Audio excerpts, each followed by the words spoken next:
Process అండి. బేసిక్గా ఇందులో జరిగేది ఏం లేదు. సుప్రీంకోర్టు గైడ్ లైన్స్ ఇంత ముందే ఇచ్చింది. ఏడాదిలోపు అన్ని కేసులు తేల్చమంది.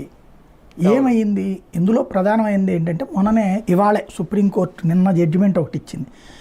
బెయిల్ దశలోనే నేర నిర్ధారణ వద్దు అంటూ హైకోర్టులకి. అంటే గ్రౌండ్ లెవెల్లో మీకు మీరు డిసైడ్ చేసేసుకోవడానికి కుదరదు. ఇది న్యాయ వ్యవస్థలో ఇప్పుడు మెయిన్ పాయింట్ ఏంటంటే, జగన్ కేసులకు సంబంధించి తనకున్న సంపూర్ణ హక్కు అతను వినియోగించుకోవచ్చు. ఆ ప్రకారం హక్కులన్నీ వినియోగించుకున్నాడు అతను. ఎట్లాగా? అందులో 80 మందో 90 మందో ఉంటారు.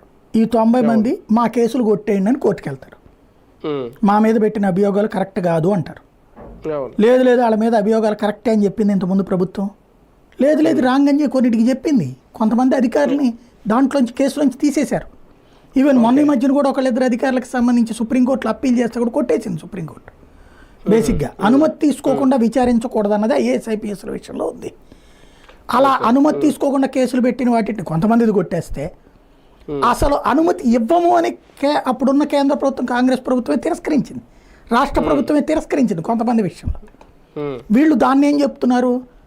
ఇక్కడ ఒకటి క్యాబినెట్ నిర్ణయం నెంబర్ 1. క్యాబినెట్ నిర్ణయాన్ని అమలు చేసేది అధికారులు. జగన్ మీద పెట్టబడిన కేసులు ఏంటి? అధికారుల్ని జగన్ ప్రభావితం చేసి క్యాబినెట్ నిర్ణయం ఒకటైతే మరొకటి అమలు చేసి